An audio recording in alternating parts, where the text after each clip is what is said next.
nostalgia was running wild, even if there was another form of old WWE slash F lore that wasn't running wild. If you notice, someone was noticeably absent from the show. Saturday night's main event went down in San Antonio, Texas. Let's break it all down. The night starts with Rhea Ripley taking on Nia Jax for the Women's World Championship. We get the Joe Tessitore intro. The guy is unbelievable. Like, boxing, he's great. When I'm watching him on wrestling, it feels like I'm watching Fight Night. And he was too over the top for Monday Night Football. And there's no such thing as too over the top for WWE, right? Like, he is the perfect, I think, for WWE. And he's got the voice, and we are live from San Antonio. And it's just, he is, all of it. I love every bit of it. Love every bit of it. And then, like, he does the thing with Jesse the Body Ventura, and it's fun and all of that. And then, like, the night starts, and we get the old neon, like, Saturday night main event looking, like, microphone, like it would be at MSG. Beautiful touch. Love that sort of a thing. We only get it for a little bit because Nia attacks Rhea Ripley to stop. And then this match was... It wasn't like this masterclass of whatever. And I said going in, like, I'm not all that drawn to this match. And then they started it, and they got me because it was the perfect way to do it. This wasn't okay, this is deep ring psychology. You know what? We are two very strong human beings. We're going to hit some big shit on each other, and it's going to be fun. So you get, like, Rhea hitting a code red. Nia comes back. It's a leg drop off the top rope. Rhea Ripley hits a power bomb. Nia is doing a Uranagi, and then she hits an Annihilator, and Rhea is knocked down because it's Rhea on the floor. She's going for an Annihilator. Rhea knocks her off the top rope, and then goes up to the top rope, and it's a flying crossbody to the floor. Like, it was a video game, and that was the whole night. Did you get, like, would any of these matches have been the best match on a Dynamite on a random Wednesday? Nah, not at all. But if you want to try to get someone who is still channel flipping in 2025 or scrolling through Peacock or internationally YouTube, and you just want to see, like, oh, hey, wrestling's on. Look at that. Oh, and Jesse the Body. I remember him. Saturday night's main event. I've heard of that before. Let's see what this whole thing is about. This was a way to get those casual fans in. You told enough of the stories to get people interested, and then you just video gamed them. You spot monkeyed the hell out of it. And it was it was perfect. Exactly what you kind of want for this sort of a showcase thing. You only got 10 minutes. Let's make it a hard 10 minutes and just go to town with it. They get back in the ring. Nia hits another Annihilator with Rhea Ripley on her stomach. She goes for a second one. Rhea gets up, hits the electric chair, gets the riptide, gets the win. It's a sprint of a match. It's a really fun way to start off. I really, really enjoyed it. And I thought it kept Nia strong, but Rhea Ripley looks great, even though, like, if we're going, like, spot for spot, she was on the wrong end of it, but still gets a win. So I thought it was great. Intercontinental title match is up next, and it is Sheamus against Bron Breakker. Jesse the Body Ventura is on commentary for this one.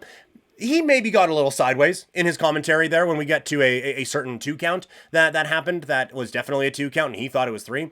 But he's him, right? And it is the old school shtick. And they made a real stretch of a comparison where, well, I was the Raw GM, or I was at the show where Sheamus won this battle royal that really kickstarted his career. And, like, he was the special GM on that night, and he did commentary with Vince McMahon, which was conveniently not brought up on this episode. But that felt like a bit of a stretch, but at least it got Jesse engaged. And that's really all you want from this one. I heard one critique that Corey Graves would have been better in this spot with Jesse than Pat McAfee would have been, and that's probably true. McAfee, though, he just brings such an energy with everything that I feel like, again, he is kind of perfect in the role that he is, and we can have the bigger Graves-McAfee debate at a different time. I think they both are very valuable in their own way, but in this one, Ventura was himself, and we get a really fun match. Again, Breakker hits a spear off of Sheamus, who is leaping onto the stairs, and again, this whole night, everyone is just going for it. And we're driving home as the match is going on the importance of this bout for Sheamus, because he is looking to wrap up the career Grand Slam. This is the only thing that he hasn't accomplished, and so this is it is adding legitimacy to the Intercontinental title. It is adding legitimacy to Bron Breakker, and it's adding legitimacy to this feud while telling you, like, just kind of subtly that Sheamus is freaking awesome. And he's won all these championships, so this is a guy you should take seriously. I just think in one little storytelling device, they have enhanced everything involved in it, and it's been great. You get a brogue kick, Braun just gets his foot on the rope, and Ventura loses his mind. Oh, that was for 3. Like he just lost it, and it became the story of the match for him. And so I don't know if he got told that this was going to be a thing, or if he just went pro wrestler and was like, well, looked like it was going to be 3 from where my angle was, and I hate it. And I mean, like a lot of times you go back and we romanticize a lot of that. There are some times where there were a lot of logistical gymnastics that were needed to explain away some of the things that they did and that he said a lot of times, but that's the heel. You lock it in. The problem is Sheamus is the babyface in this match, so it was weird. It was weird, but I don't think it took away too much from the match, although I've talked about it a lot, so maybe it did. Bron Breakker, it's another spear, and he gets the win. This match was fantastic. This feud has been excellent. These two obviously have a fantastic chemistry together. It has built up Bron Breakker in a really strong way. It has built up the Intercontinental title in a strong way, and it has really got Sheamus going. He's never been irrelevant in WWE, but this has been just a nice little boost in this kind of last-ish act of Sheamus's career that's been very, very impressive. So I've really enjoyed this storyline, and I'm interested to see where it goes from here. Then we get the contract signing. It's Kevin Owens and Cody Rhodes. And the best part of this entire feud has been Kevin Owens' shirts. Like you think back to the Canadian son of a whatever it was, like that perfect. And then on Friday, he wears a Naomi shirt to go out there and wrestle Jimmy Uso. And now this one, it's Cody sucks eggs. Like the little shirts that he had, brilliant. Like he is so good in this role. And he is saying that he deserves what Cody has been given. And this Saturday, he's going to take it from him because Cody got all upset about things and just left. While Kevin Owens has to stick through and he's had to deal with all these adversities and he's still here. So Shawn Michaels says that KO sounds jealous. Kevin then says, what are you talking about? Cody left when things get hard. I'm making the Winged Eagle title way more relevant than you ever did, HBK. Again, he's saying that Kevin Owens also won't lose his smile. So we're hitting a couple of the low-hanging fruits here, but it was what it needed to be. It was a little less Cody than I was expecting because it's NBC, but Cody, honestly, Cody's over, right? Like if you are tuning in to Saturday night's main event and you were just asked like, okay, who's a wrestler right now? It's, that Cody guy. Like he won I saw it all over Instagram and TikTok and all these different things because Undertaker and The Rock and all these things. So you know who Cody is. Cody is over. The point is to try to get Kevin Owens over as this kind of dastardly whatever. And he got himself over in the most perfect way possible. So Cody doesn't need to do a whole lot right now to get himself over. He's there. And Kevin Owens was himself in the best way. And so it makes him very hateable for this upcoming Saturday. And now, after it's all said and done, they hang up the belts. KO goes after HBK. Cody gets the super kick, and then Shawn Michaels gets another sweet chin music, and the crowd gets to go home happy. It's a little bit of a beat up on Kevin Owens, but it's what we said going into Saturday night's main event. You almost take KO for granted because he could lose his next 100 matches. And he is still a phenomenal performer in the ring and good enough as a character that you will forget that immediately and he could challenge for the world title going for his 101st loss in a row. He is that good. And so if you were trying, like if they did this to Gunther, I would be upset. But Kevin Owens is such a badass that, and I know I just said the point was to try to get him over. You still get your guy Shawn Michaels getting a big spot there, and it's great, and you kind of get the comeuppance on the bad guy. I do wonder if we get, like, they don't do the hometown beatdown a whole lot anymore, but I wonder if Kevin Owens, like, leaves Cody bloody on Monday, and, like, you get an impassioned Cody speech, but then you get Kevin Owens, like, kind of get his heat back and really just take it to him on Monday. I think that might be the way to go. Speaking of being left bloody, Braun Strowman taking on Jacob Fatu. Fatu cuts the walking promo. He is excellent. Give this guy everything. Like that.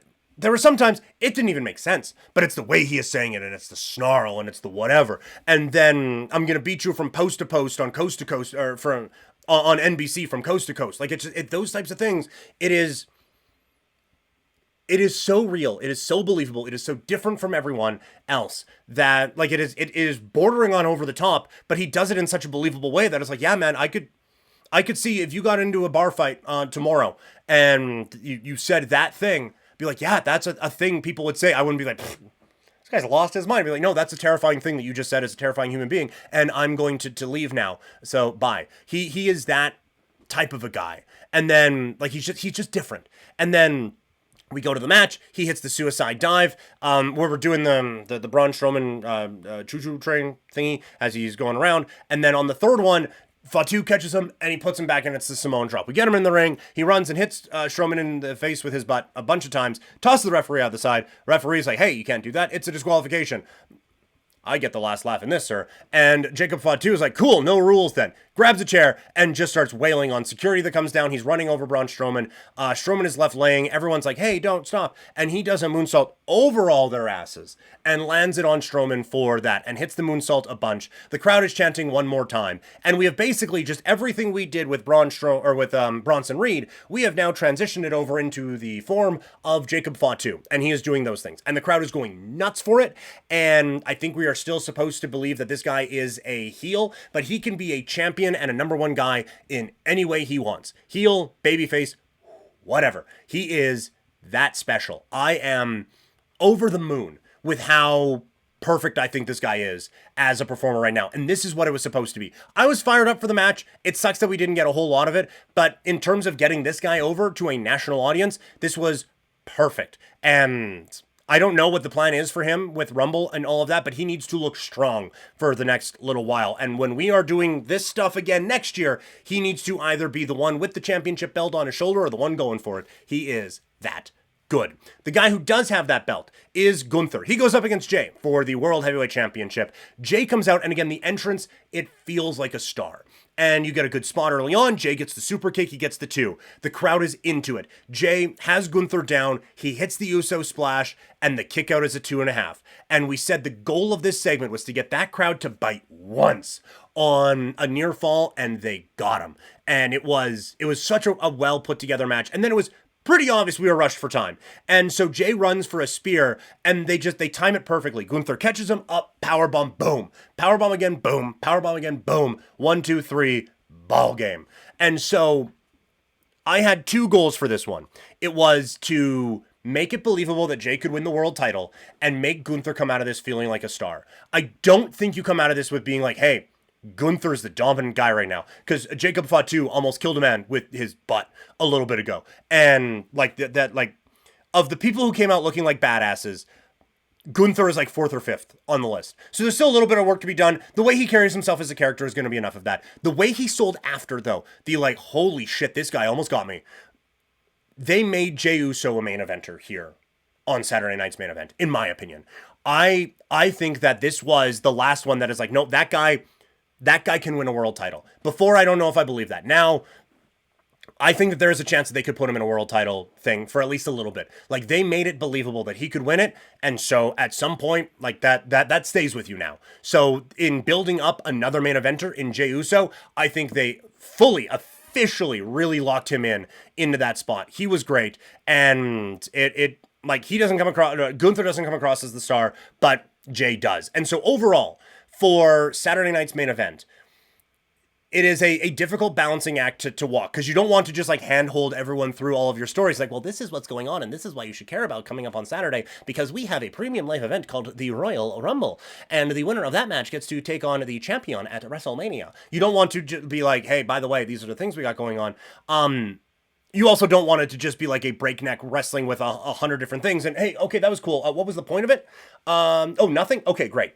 They hit, I think, the storytelling parts and the wild, crazy in-ring stuff at almost a perfect balancing point, where I think this accomplished so much. And I think basically everyone who was on this card is now elevated for being on this card. And that's exactly what you want for a Saturday night's main event. And the big thing you want is to get a lot of people talking going into the Royal Rumble. So let's talk as we head toward the Royal Rumble.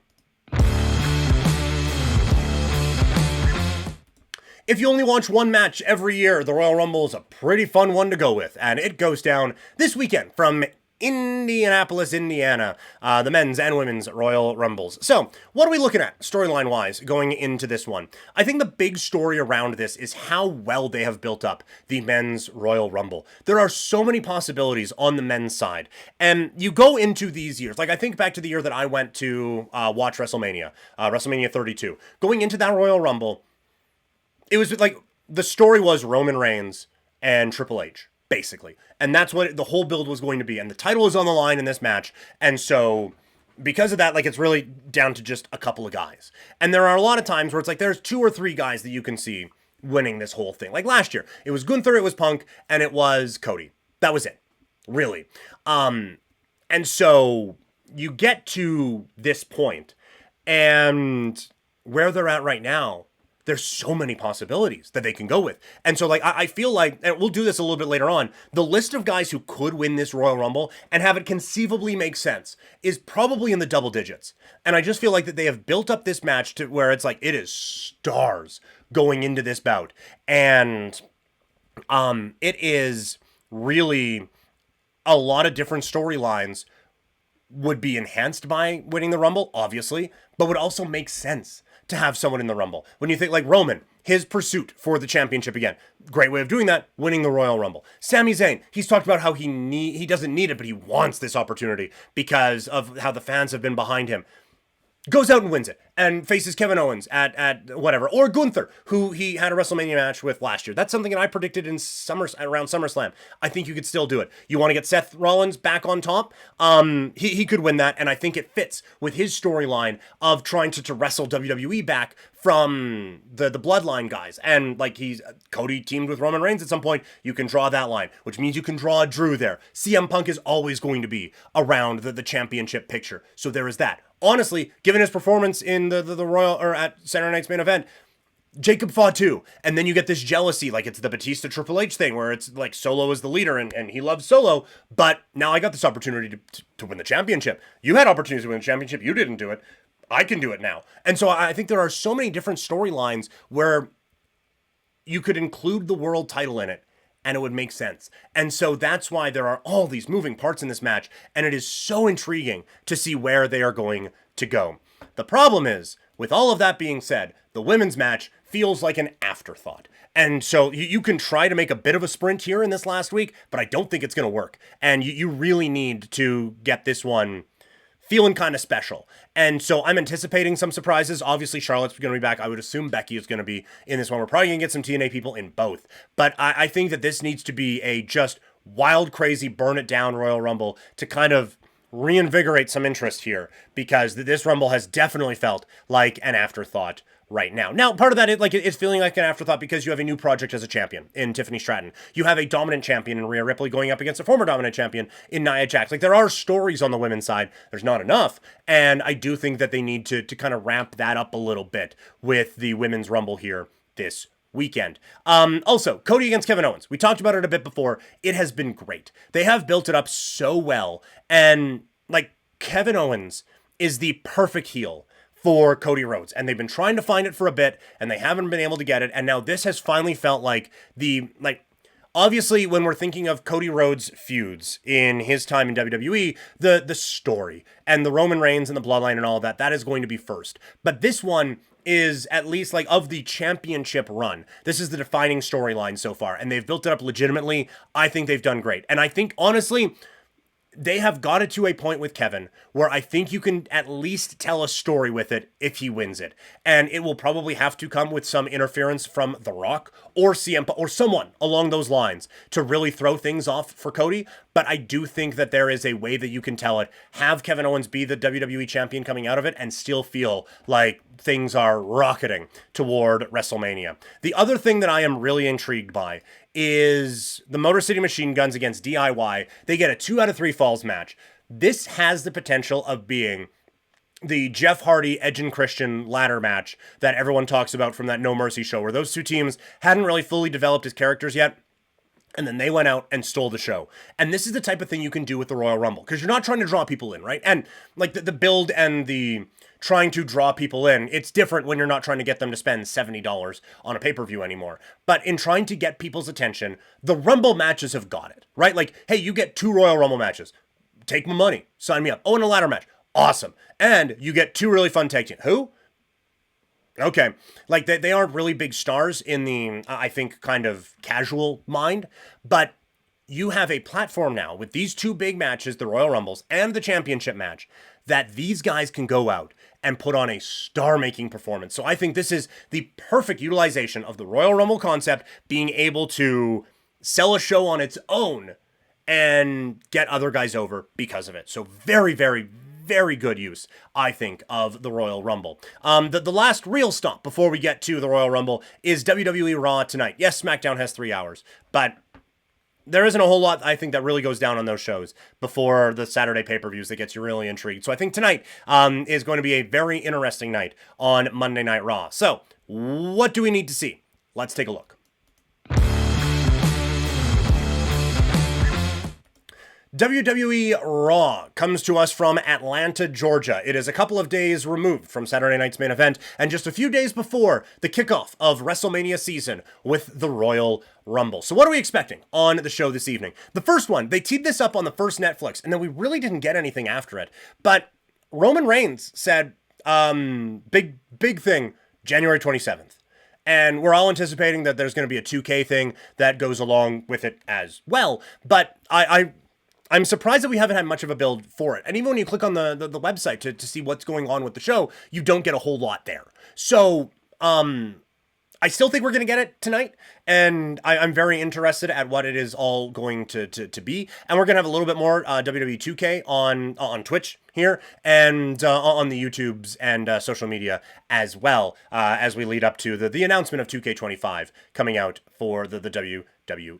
I'm also anticipating a really big Cody promo and a Kevin Owens segment tonight. I do think that while getting super kicked by Shawn Michaels doesn't really take away a whole lot from one's career, I do think that you need to get Kevin Owens back on the "this guy's a badass" train. And that only happens with a big segment tonight. So I think you get Cody cut a really impassioned promo, because we didn't get a lot from him on Saturday, and really put the finishing touches on the build that has been fantastic.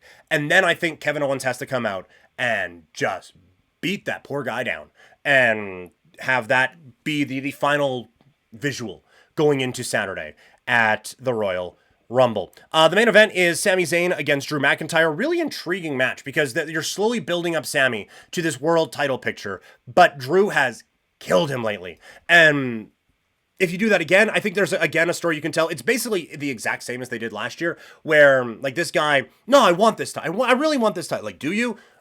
And you try to build it up, and then eventually it's I need this opportunity. And that's what they got with the Intercontinental title thing with Gunther. You basically have to try to tell that whole thing again here with Sami if we are going to be building him up into a world title thing. So I think that there is a lot of intrigue about how you handle Sami and Drew coming off of a roll-up loss in his last bout, and trying to keep that character strong. Tag team titles on the line. It is the War Raiders taking on the Judgment Day. I would anticipate this being just an absolute squash match and just making the War Raiders look awesome and going about things that way. Logan Paul, he is making his Raw debut tonight, and I have in my notes here, at least I'll be able to catch up on some fast forwarding, because again, I'm hosting a radio show this evening, and I don't really have a whole lot of time for Logan Paul these days. So that'll be a nice little skip forward as I try to get all caught up on Monday Night Raw. The last one, there has been a lot of talk about Goldberg and Gunther. They did the thing with Gunther in Calgary, where Gunther was like, my favorite wrestler of all time was Goldberg. And then they were in Atlanta, and Goldberg said, I was kidding, you sucked. And now they're back in Atlanta. And Goldberg has talked about how this is his last year, and he is going on the retirement tour. And a lot of us are anticipating that begins with a night in Atlanta leading up to WrestleMania. And then we're assuming that because there is that back and forth with him and Gunther, that is the way that you go. And so I would anticipate, if we're getting anything Goldberg related, it is going to be on the show tonight. And honestly, I've talked about the Sami Zayn, the opportunity of getting Sami the world title and how to maximize that kind of a situation. I think a way to do it is, or a way that you could do it, is this feud starts here. And then WWE is in Toronto in March for the Elimination Chamber. And Sami is, as they say, over like Grover, up here in the true North, strong and fierce. And so you get Sammy in a hometown spot. The crowd is behind him. And then it is like Eddie Guerrero in 2004 at No Way Out against Brock Lesnar. And they probably will leave that part out of the comparison. But you have Goldberg was sitting ringside. He speared Brock. Eddie gets the frog splash and the win. I think you could do almost like beat for beat that same thing. Sammy is hanging in there and he's this underdog and he's battling through all these shots, and then the referee is down. Goldberg comes in and it's the spear. Gunther staggers to his feet, haluva kick, 1 2 3. Sammy gets the title win in Toronto. I think you could legitimately do that with Goldberg and Gunther. And so again, we talked about before how a number of different stories could include the world title. A bunch of them are also strong enough or can be built strong enough that they don't need it either. So they are in a very interesting spot with that world championship right now. And if you just wanted to have the moment of moments in Toronto, building up to WrestleMania, you could absolutely do that and set up a really good feud with Goldberg and Gunther. So I'm interested to see if that build starts today. All right, another marathon stream here on Twitch today. Thank you guys so much for hanging out.